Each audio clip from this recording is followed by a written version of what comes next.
ಈ ದಿನ ಬಹಳ ಮಹತ್ವದ ದಿನ. ಯಾಕೆ ಅಂತಂದ್ರೆ ಇವತ್ತು ಶಿವನುಡಿ ಅನ್ನುವಂಥ ಗ್ರಂಥ ಬಿಡುಗಡೆ ಆಗಿದೆ. ಮಹತ್ವದ ದಿನ ಯಾಕಂತೇನೆ ಅಂತಂದ್ರೆ ಈ ಶಿವನುಡಿ ಇದರಲ್ಲಿ 401 ಆಧುನಿಕ ವಚನಗಳಿವೆ. ಇವುಗಳನ್ನು ಬರೆದವರು ಯಾರು ಅಂತಂದ್ರೆ ಶ್ರೀಮಠದ ಪೀಠಾಧಿಕಾರಿಗಳಂತ ಘನ ವಿದ್ವಾಂಸರಾದಂತ ಪರಮ ಪೂಜ್ಯ ಶ್ರೀ ಗುರುಸಿದ್ದೇಶ್ವರ ಮಹಾಸ್ವಾಮಿ. ನೀವೆಲ್ಲರೂ ನನಗೆ ಸಂಗೀತಜ್ಞ ಅಂತ ಕರೀತೀರಿ, ಕವಿ ಅಂತ ಕರೀತೀರಿ, ಲೇಖಕ, ನಾಡಿನ ದೊಡ್ಡ ಲೇಖಕ ಅಂತ ಕರೀತೀರಿ. ನನಗೇನೇನು ಉಪಾಧಿ ಅದಾವಲ್ಲ ಅದಕ್ಕೂ ಬಿಗಿಲಾದ ಉಪಾಧಿಗಳು ಅವ್ರಿಗೂ. ಅವರು ಕೂಡ ಸಂಗೀತಜ್ಞರ, ತುಂಬಾ ಚೆನ್ನಾಗಿ ಹಾಡ್ತಾರೆ. ಅವರು ಸಂಗೀತ ಬಹಳ ಚೆನ್ನಾಗಿ ಅಭ್ಯಾಸ ಮಾಡ್ಯಾರ. ಅವರೊಬ್ಬ ಕವಿ, ಕಾವ್ಯದೃಷ್ಟಿ. ಅವರು ಅವರ ಆಧುನಿಕ ವಚನಗಳು ನನ್ನ ಪಾಲಿಗೆ ಯಾಕೆ ಮಹತ್ವದ್ದು ಅಂತಂದ್ರೆ, ನಾನು ಒಬ್ಬ ವಿಮರ್ಶಕನಾಗಿ, ಓದುಗನಾಗಿ ಬಹಳಷ್ಟು ಆಧುನಿಕ ವಚನಗಳನ್ನ ನಾನು ಓದ್ತೀನಿ. ಬಸವಾದಿ ಶಿವಶರಣರ ನಂತರ ಪ್ರಕಟವಾದಂತ ಅನೇಕ ಆಧುನಿಕ ವಚನಗಳನ್ನು ನಾನು ಓದಿದ್ದೇನೆ. ಅದರಲ್ಲಿ ನನಗೆ ಕೊರತೆ ಅನಿಸಿದ್ದು ಏನು ಅಂತಂದ್ರೆ ಕಾವ್ಯಗುಣ ಸಂಪನ್ನತೆ. ಯಾವ ಮಾತಿನಲ್ಲಿ, ಯಾವ ವಚನಗಳಲ್ಲಿ ಕಾವ್ಯಗುಣ ಸಂಪನ್ನತೆ ಇರೋದಿಲ್ಲ, ಆ ವಚನಗಳೆಲ್ಲ ಸುಟ್ಟಾಗಿ ಹೋಗ್ತವೆ. ವಚನಗಳು ಕಾವ್ಯದ ಸೆಲೆಗಳು. ಮಾತೆಂಬುದು ಜ್ಯೋತಿರ್ಲಿಂಗ, ತರವೆಂಬುದು ಪರತತ್ವ, ತಾಳೋಷ್ಟ ಸಂಪುಟವೆಂಬುದು ನಾದವೆಂದು ಕಲೆ. ಹೇಳಿ ಕೊನೆಗೊಂದು ಮಾತು ಹೇಳ್ತಾರಲ್ಲ ಪ್ರಭು, ಗುಹೇಶ್ವರನ ಶರಣರು ನುಡಿದು ಸೂತಕಿಗಳಲ್ಲ. ಮಾತು ಸೂತಕ ಕಾರಣ ಆಗ್ಬೋದು. ಇಲ್ಲಿ ಮಾತು ಪರಮ ಪೂಜ್ಯರಿಗೆ ವಚನಗಳಿಗೆ ಕಾರಣ ಆಗಿದೆ. ಜನಸಾಮಾನ್ಯರ ಮಾತು, ನಾವು ಜನಸಾಮಾನ್ಯರನ್ನು ಆಡುವಂತ ಮಾತು, ಕವಿಗಳು ಆಡುವಂತ ಮಾತು ಸೂತಕಕ್ಕೆ ಕಾರಣ ಆಗುವಂಥದ್ದು. ಮಾತುಗಳನ್ನ ಆಡುವಂತ ಎತ್ತದಿರ್ಬೇಕಾಗ್ತದೆ. ಶಿವಶರಣರು ಹೆಂಗಂತಂದ್ರೆ ಹೃದಯದಿಂದ ಹೊರಟಂತ ಒಂದು ಮಾತು ನಾಲಿಗೆಗೆ ಬರುವಷ್ಟರಲ್ಲಿ ಅದು ಕಲುಷಿತ ಆದೀತೆಂಬ ಭಯ ಅವರನ್ನ ಕಾಡಿದೆ. ಹೃದಯದಿಂದ ಹೊರಟಂತ ಒಂದು ಮಾತು ನಾಲಿಗೆಗೆ ಬರುವಷ್ಟರಲ್ಲಿ ಕಲುಷಿತ ಆದೀತೆಂಬ ಭಯ ಮಹಾತ್ಮರನ್ನ ಕಾಡಿದೆ. ಅಜಗರಣ ಅದಕ್ಕೆ ಮೌನಯಾಗಿ ಮೌನಯೋಗಿ ಅಂತ. ಇಲ್ಲಿ ಆಧುನಿಕ ವಚನಗಳು ಕಾವ್ಯಗುಣ ಸಂಪನ್ನತೆಯಿಂದ ದೀಪ್ತವಾಗಿವೆ ಅನ್ನುವಂಥ ಮಾತು ಸುಷ್ಟವಾಗಬಾರದು. ಮಾತು, ವಚನ ಅಂತಂದ್ರೆ ಮಾತು. ವಚನಗಳು ಮಾತಿನ ಪ್ರತಿಮೆಗಳು. ಬಸವಾದಿ ಶಿವಶರಣರ ವಚನಗಳು ಮಾತಿನ ಪ್ರತಿಮೆಗಳು. ಯಾಕಂತಂದ್ರೆ ಪರಿಶುದ್ಧ ಹೃದಯದಿಂದ ಹೊರಹೊಮ್ಮಿದಂತಹ ಮಾತುಗಳು ವಚನಗಳಾಗಿ ಕಾವ್ಯಮಯವಾಗಿ, ಕಾವ್ಯಗುಣ ಸಂಪನ್ನತೆಯಿಂದ ನಮ್ಮ ಹೃದಯವನ್ನು ಇಲ್ಲಿಯವರೆಗೆ ತಟ್ಟಿವೆ. ಕಳೆದ 9 ವರ್ಷಗಳು ಅಂಥ ಒಂದು ಪರಂಪರೆಯನ್ನು ಮುನ್ನಡೆಸಿಕೊಂಡು ನಮ್ಮ ಪರಮ ಪೂಜ್ಯ ಗುರುಸಿದ್ದೇಶ್ವರ ಮಹಾತ್ಮರು ಶಿವನುಡಿ ಅನ್ನುವಂತಹ 401 ವಚನಗಳ ಗುಚ್ಛವನ್ನ ಇವತ್ತು ಶಿವನುಡಿ ಅನ್ನುವಂಥ ಶೀರ್ಷಿಕೆಯನ್ನು ನಮ್ಮ ಓದುಗರ ಕೈಯಲ್ಲಿ ಸಿಟ್ಟ ಲೋಕಾರ್ಪಣೆ ಮಾಡಿದೆ ಪರಮ ಪೂಜ್ಯರ ಹಸ್ತದೆ. ಇದು ನನಗೆ ಯಾಕೆ ಬಹಳ ಮಹತ್ವದ್ದು ಅಂತಂದ್ರೆ, ಆಡಿದ ಮಾತು ಅದು ಹೃದಯಕ್ಕೆ ತಟ್ಟಬೇಕಾದ್ರೆ ಆ ಮಾತಿನಲ್ಲಿ ಪದೇ ಪದೇ ಹೇಳ್ತೀನಿ, ಅದರಲ್ಲಿ ಕಾವ್ಯಗುಣ ಸಂಪನ್ನತೆ, ಪೊಯಿಟಿಕ್ ಡಿಕ್ಷನ್ ಇರಬೇಕಾಗ್ತದೆ. ಆ ಕಾವ್ಯಗುಣ ಸಂಪನ್ನತೆಯಿಂದ ತುಂಬಿಕೊಂಡಂತ ಇಲ್ಲಿಯ ವಚನಗಳು ಹೃದಯಕ್ಕೆ ತಟ್ತಾವ. ನಮ್ಮ ಶರಣರಿಗೆ, ಬಸವಾದಿ ಶಿವಶರಣರಿಗೆ ಮಾತು ಲೌಕಿಕದ ಮಣ್ಣು ಮಾತ್ರವಲ್ಲ, ಅದು ಅಲೌಕಿಕದ ಜೀವಜಲ ಕೂಡ ಆಗಿದೆ ಅನ್ನುವಂಥ ಮಾತು. ಬಸವಾದಿ ಶಿವಶರಣರಿಗೆ ಮಾತು ಲೌಕಿಕದ ಮಣ್ಣು ಮಾತ್ರವಲ್ಲ, ಅದು ಅಲೌಕಿಕದ ಜೀವಜಲವೂ ಕೂಡ ಆಗಿದೆ. ಇಲ್ಲಿ ಲೌಕಿಕ ಮತ್ತು ಅಲೌಕಿಕವನ್ನು ಅಖಂಡವಾಗಿಸುವಂತಹ ವಚನಗಳು ಈ ಶಿವನುಡಿಯಲ್ಲಿ ಸಂಕಲಿತವಾಗಿವೆ ಅನ್ನೋದು ಬಹಳ ಮುಖ್ಯವಾದ. ಅವರು ಬಳಸುವಂತ ವಚನಾಂಕಿತ ಏನು ಅಂತಂದ್ರೆ ಶಿವ ಶಿವ ಶಿವ ಶಿವ ಅಂತ ಹೇಳಿ ಪ್ರತಿಯೊಂದು ವಚನಗಳು, ಇಲ್ಲಿಯ ವಚನಗಳು ಶಿವ ಶಿವ ಅಂತ ಹೇಳಿ ಕೊನೆಗೊಳ್ತಾವ. ಕೂಡಲ ಸಂಗಮ ದೇವ ಬಸವಣ್ಣನವರು ಹೇಗೆ ಹೇಳಿದ್ರ, ಚನ್ನಮಲ್ಲಿಕಾರ್ಜುನ ದೇವ ಸಂಗಮಾದೇವಿ ಹೇಳಿದ್ರು. ಇಲ್ಲಿ ಶಿವ ಶಿವ ಅಂತೇಳಿ ಇಲ್ಲಿ ವಚನಗಳು ಕೊನೆಗೊಳ್ಳ. ಈ ಶಿವ ಶಿವ ಅನ್ನೋದು ನಾವ್ ಯಾವಾಗ ಶಿವ ಶಿವ ಅಂತೀವಿ ಅಂತಂದ್ರೆ, ಒಮ್ಮೊಮ್ಮೆ ನಿಟ್ಟುಸಿರು ಬಿಡುವಾಗಲೂ ಕೂಡ ಶಿವ ಶಿವ ಅಂತೀವಿ. ಏನೋ ಆಘಾತ ಆದಾಗ ಶಿವ ಶಿವ ಅಂತೀವಿ, ಸಂತೋಷ ಆದಾಗ ಶಿವ ಶಿವ ಅಂತೀವಿ. ಎಲ್ಲ ನಮ್ಮ ಸಂವೇದನೆಗಳಿಗೆ, ಇಡೀ ಜನಾಂಗದ ಸಂವೇದನೆಗಳಿಗೆ ಒಂದು ಧ್ವನಿಯ ರೂಪದಲ್ಲಿ ಆ ಶಿವ ಶಿವ ಅನ್ನುವಂತ ಎರಡು ಶಬ್ದಗಳನ್ನು ಅವರು ವಚನಾಂಕಿತವಾಗಿ ಬಳಸಿ ವಚನಗಳಿಗೆ ಜೀವ ತುಂಬಿದ್ದಾರೆ ಅನ್ನುವಂಥ ಮಾತು ಬಹಳ ಮುಖ್ಯ. ದಯವಿಟ್ಟು ಈ ಎಲ್ಲ ವಚನಗಳನ್ನು ತಾವು ಓದಬೇಕು. ವಚನಗಳಂತಂದ್ರೆ ಬಸವಾದಿ ಶಿವಚಂದ್ರ ವಚನಗಳಿಗೆ ಸರಿಸಮಾನವಾದ ವಚನಗಳು ನನಗೆ ಆಧುನಿಕ ವಚನಗಳಲ್ಲಿ ಓದ್ಲಾಕ್ ಸಿಕ್ಕಿದ್ದು ಅಂತಂದ್ರೆ ಅದು ಪರಮ ಪೂಜ್ಯ ಸಿದ್ದೇಶ್ವರ ಮಹಾಸ್ವಾಮಿಗಳು ಅನ್ನೋದು ಉತ್ಪ್ರೇಕ್ಷೆಯ ಮಾತಲ್ಲೋನಂತ ಈ ಮಾತನ್ನ ನಾನು ಅತ್ಯಂತ ನಿಷ್ಠುರವಾದಂತ ವಿಮರ್ಶಕ. ನನಗೆ ಬಹಳ ನಿಷ್ಠುರವಾಗಿ ಒಮ್ಮೆ ಅಂತಾರ, ನನಗೆ ವಿಮರ್ಶಕ ಅನ್ನೋದು ನಾನೇ ಹೇಳ್ಕೊಂಡದ್ದು. ನಾ ವಿಮರ್ಶಕ ಅಲ್ಲ, ನಾ ಕವಿ. ವಿಮರ್ಶಕ ನನಗೆ ಬಾಲಿಂಗರಂಗರು ಒಂದು ಕಡೆ ಏನ್ ಹೇಳ್ತಾರಂತಂದ್ರೆ, ವಿಮರ್ಶಕ ಅಂತಂದ್ರೆ ದುರ್ಜನ ಪರಮಾತ್ಮ, ಕೆಟ್ಟದನ್ನ ಏನ್ ಕೇಳಮ್ಮ. ನಾನು ಅಂತ ವಿಮರ್ಶಕ ಅಲ್ಲ. ನಾನು ಈ ವಚನಗಳನ್ನು ಓದಿದ ಮೇಲೆ, ಜಗತ್ತಿನಲ್ಲಿ ಎಲ್ಲೆಲ್ಲಿ ಒಳ್ಳೆಯ ಶ್ರೇಷ್ಠ ಕೃತಿಗಳನ್ನು ಓದಿದ ಮೇಲೆ ನನಗಾಗುವ ಆನಂದವನ್ನು ನಿಮ್ಮ ಜೊತೆಗೆ ಹಂಚಿಕೊಳ್ಳುವ ವಿಮರ್ಶಕ. ಈ ವಚನಗಳನ್ನು ಓದಿದ ಮೇಲೆ ನನಗಂತ ಆನಂದ. ಗುರು ಸಿದ್ದೇಶ್ವರರ ಪರಿಪೂರ್ಣ ವ್ಯಕ್ತಿತ್ವ ಈ ವಚನಗಳಲ್ಲಿ ಎದ್ದು ಕಾಣುತ್ತದೆ. ಅದಕ್ಕಾಗಿ ಅವರು ಎಂಥ ಬದುಕನ್ನ ಬದುಕ್ತಾರೆ, ಅವರ ನಿಷ್ಠೆ ಅಂಥದ್ದು, ಶಿವಾನುಭವ ನಿಷ್ಠೆ ಅಂಥದ್ದು. ಅದರ ಬೆಳಕು ಈ ವಚನಗಳ ತುಂಬ. ಇಲ್ಲಿ ನಾನು ಎಲ್ಲ ವಚನಗಳನ್ನು ಓದಲಿಕ್ಕಾಗೋದು, ಆದ್ರೆ ಒಂದು 4-5-6 ವಚನಗಳನ್ನ ಎತ್ತಿ ಹೇಳಲಿಕ್ಕೆ ಪ್ರಯತ್ನ ಮಾಡಿ. ಈ ವಚನಗಳು ನಾನು ಆಯ್ದುಕೊಂಡಂತ ವಚನಗಳು ಎಲ್ಲ 401 ವಚನಗಳಿಗೆ ಪ್ರಾತಿನಿಧಿಕ ವಚನಗಳು. ಪ್ರಾಥಮಿಕವಾಗಿ ಅವುಗಳನ್ನು ಎತ್ತಿಕೊಂಡಿದ್ದೇನೆ.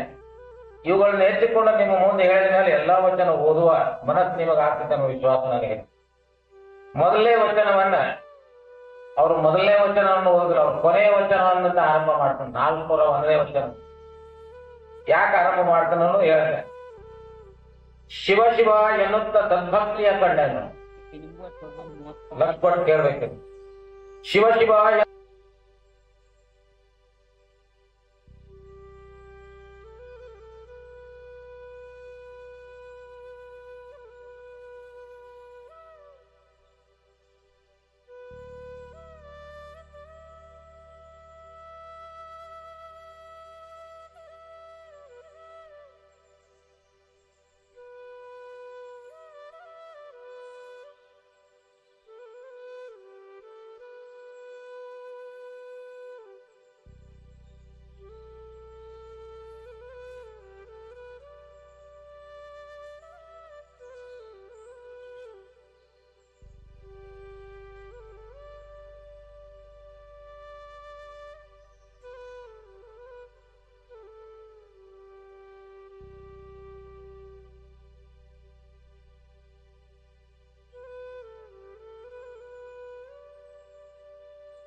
ಕೇಳವ್ವ ನಾನೊಂದು ಕನಸು ಕಂಡೆ, ಹುಲಿಪಲ್ಲಿ ಬರುವಾಗ ಶಿವನನ್ನ ಕಂಡು ಕಾಣಿಸ್ತಾ ಇರುತ್ತೆ ಅಂತ ಹೇಳ್ತಾರೆ. ಇಲ್ಲಿಯೂ ಕೂಡ ಅಷ್ಟೇ ವಿಶ್ವಾಸದಿಂದ, ಆ ಅಕ್ಕನಲ್ಲಿರುವಂತಹ ವಿಶ್ವಾಸ ಅಷ್ಟೇ ವಿಶ್ವಾಸದಿಂದ ಶಿವ ಶಿವ ಎನ್ನುವಂತ ಶಿವನ ಕಂಡೆ. ಆ ಶಿವನ ಭಾನ ಹೃದಯದಲ್ಲಿ ತುಂಬಿಕೊಂಡೆ. ಅದಕ್ಕಾಗಿ ವಚನ ಬರಲಿಕ್ಕೆ ಅವ್ರಿಗೆ ಸಾಧ್ಯ ಇಲ್ಲ. ಶಿವ ಶಿವ ಎನ್ನುತ್ತ ಶಿವ ನಾನೆಂದರಿದ್ದೇನೆ. ಇದು ಬಹಳ ಮಹತ್ವದ ಸಾಲು. ಶಿವ ಶಿವ ಎನ್ನುತ್ತ ಶಿವ ನಾನೆಂದರಿದ್ದೇನೆ.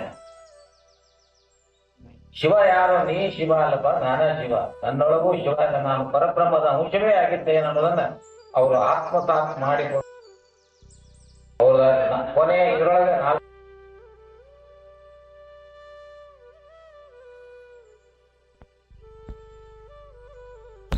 ಎತ್ತಿಕೊಂಡಿದ್ದಾರೆ.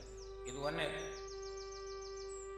ಎರಡನೇದು, ಅವ್ರ ವ್ಯಕ್ತಿತ್ವ ಹೇಗೆ ಬೆಳೀತು ಅಂತಂದ್ರೆ, ಜನರೊಲಿಯುವ ಅಭಿಮಾನಕ್ಕೆ, ನೀವೆಲ್ಲರೂ ಅವರ ಮೇಲೆ ಇರಿಸಿದ ಅಭಿಮಾನ ನಿಮಗೂ ಋಣಿಯಾಗ್ಯಾರ, ಅವರು ಸದ್ಭಕ್ತರಿಗೆ ಋಣಿಯಾಗ್ಯಾರ. ಗುರುಸಿದ್ದೇಶ್ವರ ಮಹಾಸ್ವಾಮಿಗಳು ಎಷ್ಟು ಸುಂದರ ವಚನ ಇದೆ. ಜನರೊಲಿಯುವ ಅಭಿಮಾನಕ್ಕೆ, ಜನ ಕಲಿಯುವ ಅಭಿಮಾನಕ್ಕೆ. ಇದೆಲ್ಲ ಕೂಡ್ತಿರಲ್ಲ ಅಪಾರ ಜನಸಂಖ್ಯೆಯಲ್ಲಿ, ನೀವೆಲ್ಲ ಕೂಡಿ ಅವರಿಗೆ ಗೌರವ ಸಲ್ಲಿಸ್ತಿರಲ್ಲ, ಇದರ ಜನ ಜೊತೆ ಇರುವ ಅಭಿಮಾನಕ್ಕೆ, ಜನ ಕೊಡುವ ಅಭಿಮಾನಕ್ಕೆ, ಜನ ಬಲ ತೋರುವ ಅಭಿಮಾನಕ್ಕೆ, ಜನ ಮೆಚ್ಚುವ ಅಭಿಮಾನಕ್ಕೆ. ಬಳಲದವರಿಲ್ಲ ಬಾಳದವರಿಲ್ಲ ಶಿವಶಿವ. ಇದೆಲ್ಲ ಅದಕ್ಕೆ ಹೇಳಿದ್ದ. ಈ ಗುರುಮಂಟಪ ಗುರುಭವನ ಸಾಧ್ಯವಾದದ್ದು ನಿಮ್ಮಿಂದ, ಸದ್ಭಕ್ತರಿಂದ. ಅವರು ತಾನು ಮಾತ್ರ ನಿಮಿತ್ತ ಅಂತ ಹೇಳ್ಕೊಂಡಿದ್ದಾರೆ ಗುರುಸಿದ್ದೇಶ್ವರ ಮಹಾಸ್ವಾಮಿಗಳು. ಅವರು ಹಾಕಿಕೊಟ್ಟಂತ ಆ ಸಲ್ಲಲಿತ ಸನ್ಮಾರ್ಗ ಏನಿದೆ ಅಲ್ಲ, ಅದರಲ್ಲಿ ತಾವೆಲ್ಲರೂ ನಡೆದ್ರಿ, ಅವ್ರ ಮಾತುಗಳನ್ನು ಕೇಳಿದಂತೇಳಿ ಈ ಗುರುಮಂಟಪ ಆಯಿತು. ನಿಮಗೂ ಋಣಿಯಾಗಿದ್ದಾರೆ, ಸದ್ಭಕ್ತರಿಗೆ ಗುರುಗಳು ಋಣಿಯಾಗಿದ್ದಾರೆ. ಈ ವಚನದಲ್ಲಿ ಆ ಒಂದು ಋಣಿಯಾಗಿದ್ದಾರೆ ಎನ್ನುವಂತಹ ಮಾತು ವ್ಯಕ್ತವಾಗಿದೆ. ಆ ಕಾರಣಕ್ಕೆ ಇದು ಕೂಡ ನನಗೆ ಮಹತ್ವದ ವಚನವಾಗಿ ಕಂಡಿದೆ. ಇನ್ನು 131ನೇ ವಚನ, ಅಲ್ಲಿ ಕಾಲನನ್ನು ಕುರಿತು ಹೇಳ್ತಾರೆ. ಕಾಲ ತತ್ವ, ಈ ಪರಬ್ರಹ್ಮ ಎಂದಿಗೆ ಹುಟ್ಟುಕೋತು. ಪರಬ್ರಹ್ಮ ಸಂಕಲ್ಪಿತವಾದಾಗ ಏನು ಹುಟ್ಟಿತು ಅಂತಂದ್ರೆ, ಪರಬ್ರಹ್ಮ ಸಂಕಲ್ಪಿತವಾದಾಗ ಮೊದಲು ಹುಟ್ಟಿತು ಅಸ್ಮಿತ. ಇಂಗ್ಲಿಷ್ನಲ್ಲಿ ಅದಕ್ಕೆ ಅಬ್ಸಲ್ಯೂಟ್ ಇಗೋ ಅಂತ ಕರೀತಾರೆ. ಅಹಂ, ಪರಮ ಶ್ರೇಷ್ಠವಾದ ಅಹಂ, ಅದು ಪರಿಶುದ್ಧವಾದ ಸ್ಥಿತಿಯಲ್ಲಿರುವಂತಹ ಅಹಂ. ಅದರ ಜೊತೆಗೆ ಕಾಲತತ್ವವು ಕೂಡ ಹೊಡಿತು, ಇಡೀ ಬ್ರಹ್ಮಾಂಡವೂ ನಿರ್ಮಾಣ. ಆ ಸ್ಥಿತಿ ಒಳಗೆ ಕಾಲವೇನಿದು, ಕಾಲವನ್ನು ವ್ಯಾಖ್ಯಾನ ಮಾಡ್ತಾ ಇದ್ದಾರೆ ಗುರುಗಳೇ. ಕಾಲವೇನಿದು, ಕಾಲುಗಳಲ್ಲಿ ಗಾಳಿಯೇ ಕಟ್ಟಿಕೊಂಡಿರಬಹುದೇ? ನಿನ್ನೆ ಹೊಸ ವರ್ಷ ಬಂತಂತ ಹೇಳ್ತೀವಲ್ಲ, ಹೊಸ ವರ್ಷ ನಿನ್ನೆ ಅಷ್ಟೇ ಬಂದಿದೆ ನಿಮಗೆ.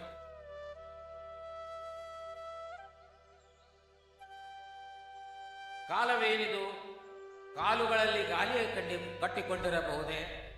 ಮುಂಜಾನೆ ನಡೆಯುತ್ತಿದೆ, ಮಧ್ಯಾಹ್ನ ಓಡುತ್ತಿದೆ, ರಾತ್ರಿ ಉರುಳುತ್ತಿದೆ, ದಿನಗಳು ಹೊರಳುತ್ತಿವೆ, ತಿಂಗಳುಗಳು ನೆಗೆಯುತ್ತಿವೆ, ವರ್ಷಗಳು ಮುಳುಗುತ್ತಿವೆ. ಕಾಲವೆಂಬ ಹೊಳೆಯ ಮೇಲೆ ತೇಲುವ ತರೆಗಲೆ ನಾವು ಶಿವಶಿವ. ಈ ಭವದಲ್ಲಿರುವಷ್ಟು ಕಾಲ ನಾವು ಕಾಲಬಂಧಿಗಳು ಅನ್ನುವಂಥ ಮತ್ತು ಕಾಲ ದೇಶಕ್ಕೆ ನಾವು ಬಂಧಿಯಾಗಿದ್ದೇವೆ. ಈ ಪವಿತ್ರ ಪ್ರಪಂಚವೆನ್ನುವಂತಹ ಒಂದು ಪವಿತ್ರವಾದ ಕರ್ಮ ಕ್ಷೇತ್ರದಲ್ಲಿದ್ದುಕೊಂಡು ನಾವು ಶಿವಯೋಗವನ್ನು ಸಾಧಿಸುವುದಾದ್ರೆ ಈ ಕಾಲವನ್ನು ಮೀರಲಿಕ್ಕಾಗ್ತದೆ, ಈ ದೇಶವನ್ನು ಮೀರಲಿಕ್ಕಾಗ್ತದೆ. ನಮಗೆ ಅನುಭವದ ಅರಿವು ಮೂಡಲಿಕ್ಕೆ ಸಾಧ್ಯ ಆಗ್ತದೆ. ಈ ಕಾರಣಕ್ಕೆ ಆ ಕಾಲತತ್ವದ ಬಗ್ಗೆ ಬಹಳ ಮಾರ್ಮಿಕವಾದಂಥ ವಚನವನ್ನು ಅವರು ಇಲ್ಲಿ ಬರೆದಿದ್ದಾರೆ. ಏನಾಯ್ತಲ್ಲೇ? ದಯವಿಟ್ಟು ಎಲ್ಲರಿಗೂ ಒಂದು ವಿನಂತಿ, ಅಲ್ಲಿ ಯೋಗ್ಯ ಕಾರ್ಯಕ್ರಮ ನಡೆದೈತಿ, ಆ ಕಡೆ ಲಕ್ಷ ಕೊಡು, ಅಲ್ಲಿ ಲಕ್ಷ ಕೊಡ್ಬೇಡ್ರಿ. ಅದನ್ನ ಅವ್ರು ನಿಭಾಯಿಸ್ತಾರ. ದಯವಿಟ್ಟು ಎಲ್ಲರ ಲಕ್ಷ ವೇದಿಕೆ ಕಡೆಗೆ ಇರಲಿ.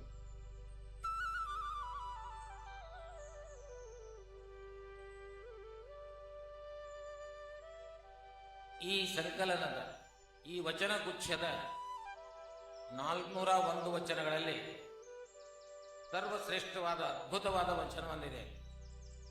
ಅದನ್ನು ಈ ಸದ್ಯ ತಮ್ಮ ಮುಂದೆ ಓದಿ ಹೇಳ.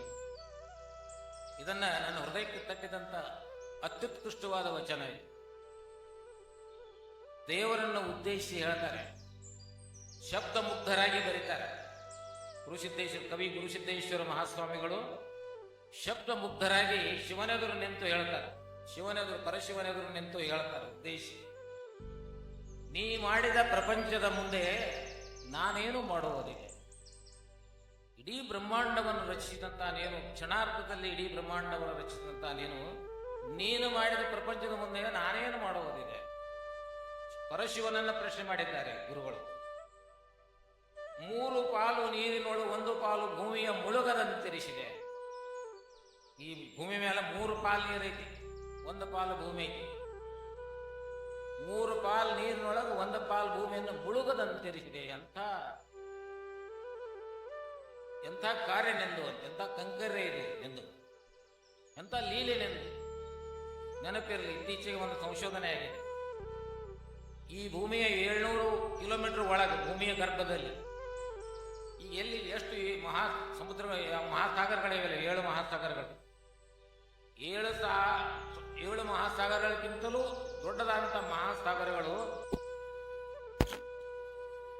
ಭೂಮಿಯ ಗರ್ಭದಲ್ಲಿ ಅಂತ ಮಹಾಸಾಗರಗಳು ಅಡಗಿವೆ ಅನ್ನೋದನ್ನು ಇತ್ತೀಚಿನ ವಿಜ್ಞಾನಿಗಳು ಕಂಡಿದ್ದಾರೆ. ಶ್ರೀಗಳು ಅನುಭವಿಸಿ ಪರಶಿವನನ್ನು ಉದ್ದೇಶಿಸಿ ಮಾತಾಡ, ಪಾಲು ನೀರಿನೊಳಗೆ 1 ಪಾಲು ಭೂಮಿಯ ಮುಳುಗದಂತೆ ತೆರೆಸಿದೆ. ಭೂಮಿ ಮುಳುಗಬೇಕಾಗಿತ್ತು, 3 ಪಾಲು ನೀರಿನೊಳಗೆ 1 ಪಾಲು ಭೂಮಿ ಮುಳುಗದಂತೆ ತೆರೆಸಿದೆ. ಎಂಥ ಲೀಲೆ ಪಾನೆ! ಎಲ್ಲವನ್ನು ನುಂಗಿ ನೀರು ಕುಡಿಯುವ ಬೆಂಕಿಯ ನೀರಿನಿಂದಲೇ ಆರುವಂತೆ ತೆರೆಸಿದೆ. ಬೆಂಕಿ ಆರಿಸಬೇಕಾದ್ರೆ ಏನು? ನೀರು ಬೇಕು. ಎಲ್ಲವನ್ನು ನುಂಗಿ ನೀರು ಕುಡಿಯುವ ಬೆಂಕಿಯ ಆರುವಂತೆ ತೆರೆಸಿದೆ. ಆ ಬೆಂಕಿ ಆರಬೇಕಾದ್ರೆ ನೀರು ಬೇಕು. ಎಲ್ಲರೊಳು ಸುಳಿದಾಡಿ ಬಾಳಿಸುವ ಗಾಳಿಯ ಶವದೊಳು ತೇರದಂತೆ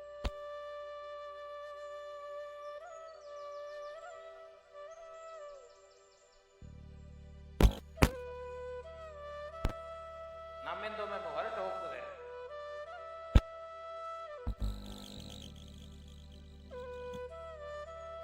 ಇರುವಂತ ಗಾಳಿ ನಮ್ಮೊಳಗಿಂದ ಹೋಗಿಬಿಟ್ರೆ ಇದು ಬರೀ ಶವವಾಗಿ ಬಿಡುತ್ತೆ. ಎಲ್ಲರೊಳು ಸುಳಿದಾಡಿ ಬಾಳಿಸುವ ಗಾಳಿಯ ಶವದೊಳು ತೇರದಂತಿರಿಸಿದೆ. ಎಲ್ಲವನ್ನು ಒಳಗೊಂಡ ಏನೂ ಮುಟ್ಟದಂತಿರಿಸಿ. ಆಕಾಶ ತತ್ವ, ಇಲ್ಲಿ ಜಲತತ್ವ, ಅಗ್ನಿ ತತ್ವ, ಭೂಮಿ ತತ್ವ, ಈಗ ಆಕಾಶ ತತ್ವದ ಬಗ್ಗೆ ಹೇಳ್ತಾರೆ. ಎಲ್ಲರೊಳು ಶವದೋಳು ಎಲ್ಲವನ್ನು ಒಳಗೊಂಡ ಆಕಾಶವ ಏನೂ ಮುಟ್ಟದಂತಿರಿಸಿ. ಆಕಾಶವನ್ನು ಮುಟ್ಲಾಕ ಆಗೋದಿಲ್ಲ, ಕರೆ ಕೋಟ್ಯಾನುಕೋಟಿ ಗ್ರಹ ನಕ್ಷತ್ರಗಳು ಅದರಲ್ಲೇ ತೇಲಾಡ್ತಾವೆ. ಎಲ್ಲಕ್ಕೂ ಆಧಾರವಾದದ್ದು ಆ ಪರಗಳು. ಎಲ್ಲವನ್ನೊಳಗೊಂಡ ಆಕಾಶವ ಏನೂ ಮುಟ್ಟದಂತೆರಿಸಿದೆ. ನಿನ್ನಿಂದಾದ ಆತ್ಮವ ನಿನ್ನ ನರಿಯದಂತೆರಿಸಿದೆ. ಒಳಗೊಂದು ಆತ್ಮ ಇದೆ. ನಾವು ಪರಬ್ರಹ್ಮದ ಅಂಶವೇ ಆಗಿದ್ದೆ. ಈ ಆತ್ಮ ಈ ಭವಕ್ಕೆ ಕೂಡ್ಕೊಂಡು ಜೀವಾತ್ಮ ಆಗಿಬಿಡ್ತು. ಇದು ಭವದ ಎಲ್ಲ ಆಕರ್ಷಣೆಗಳಿಗೆ ಒಳ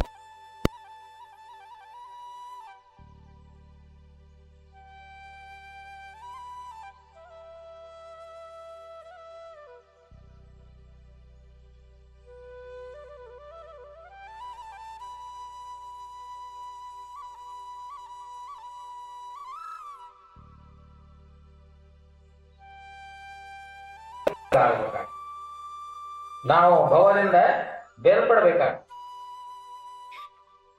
ನಿನ್ನಿಂದಾದ ಆತ್ಮವ ನಿನ್ನರಿಯದಂತಿರಿಸಿದೆ.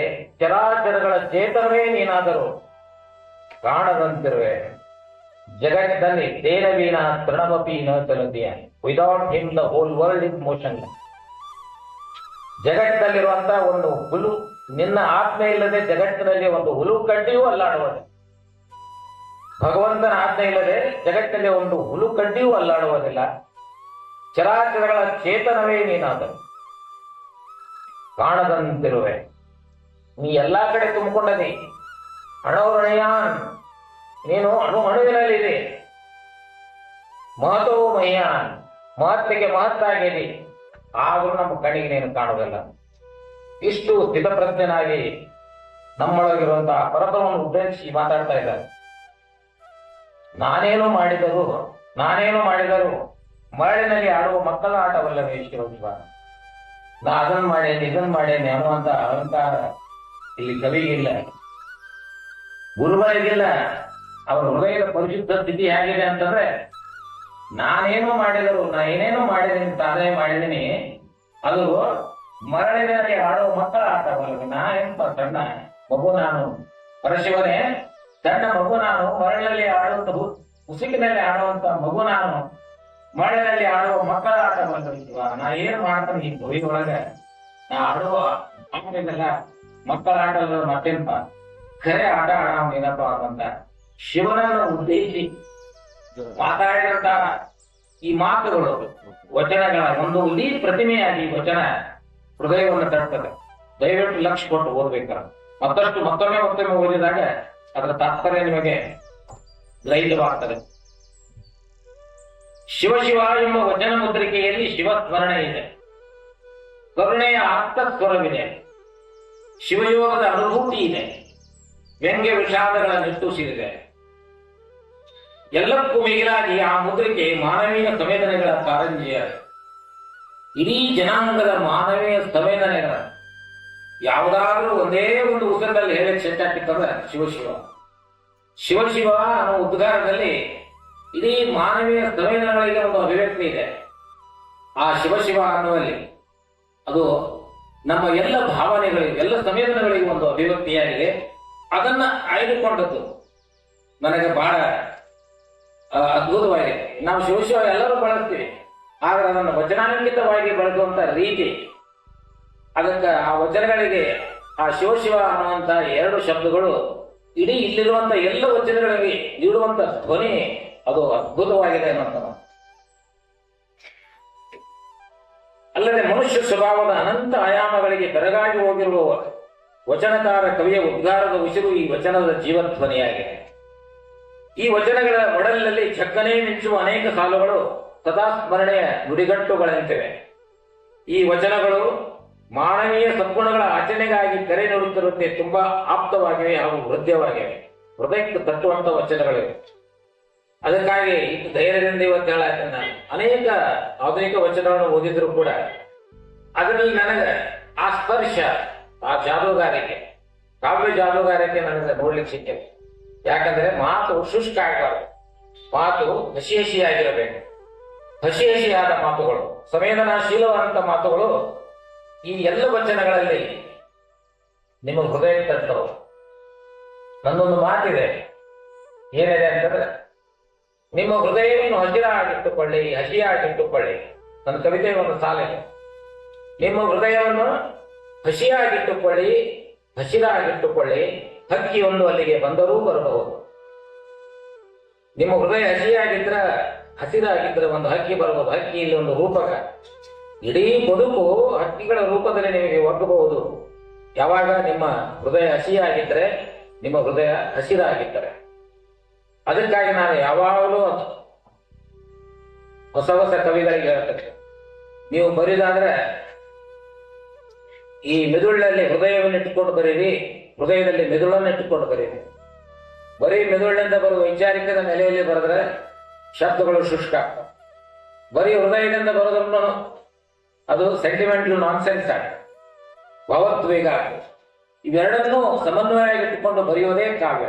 ಅದು ಗುರುಗಳು ಈ ಸಮನ್ವಯತೆ, ಸಂವೇದನಾಶೀಲತೆಯನ್ನು ಪ್ರತಿಯೊಂದು ವಚನಗಳಲ್ಲೂ ಅವರು ಮಾನವೀಯ ಸಂವೇದನೆಗಳು ಎದ್ದು ಕಾಣುವಂತ ಪರಿ ಬಹಳ ಆಪ್ತವಾಗಿವೆ ಮತ್ತು ಹೃದಯವಾಗಿವೆ ಅಂತ ಮಾತು.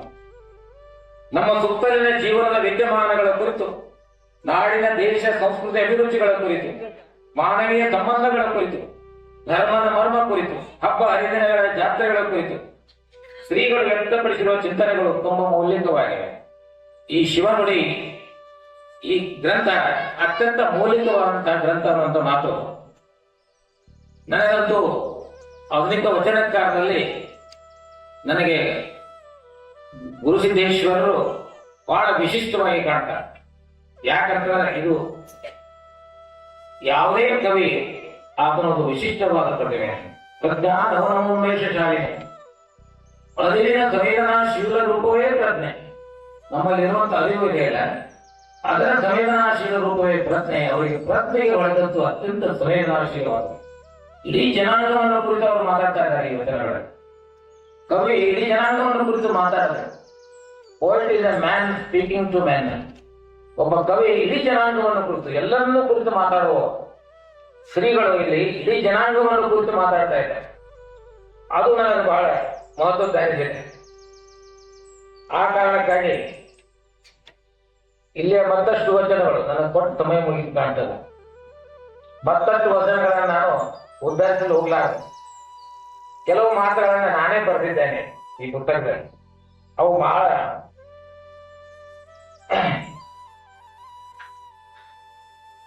ಶಿವಲೀಲೆಯ ಬೆರಗಿನಲ್ಲಿ ಮೂಡಿದ ಈ ವಚನದ ತಾತ್ವಿಕ ಭಾವ ಸಂಪನ್ನತೆ ಅದ್ಭುತವಾಗಿ ಪ್ರಕಟವಾಗಿದೆ. ಶಿವಲೀಲೆಯ ಬೆರಗಿನಲ್ಲಿ ಕಾವ್ಯಕ್ಕೆ ಕಾರಣ ಆಗುವುದು ವಿಸ್ಮಯ. ನಾನು ಒಂದು ಕಡೆ ಹೀಗೆ ಬರ್ಕೊಂಡೆ, ನನ್ನ ಜೀವನದಲ್ಲಿ ನನ್ನನ್ನು ಕಾಡುವ ಎರಡು ಅಗಾಧ ವಿಸ್ಮಯಗಳು ಯಾವಂತಂದ್ರೆ, ಇದು ಒಂದು ಕಾವ್ಯ, ಇನ್ನೊಂದು ಸಂಗೀತ. ಕಾವ್ಯದ ಮೂಲಕ ಸಂಗೀತದ ಮೂಲಕ ನನಗೆ ಅನುಭವದ ದರ್ಶನವಾಗಿದೆ ಅಂತ ಹೇಳಿ ಅನಿಸಿಟ್ಟಿದೆ.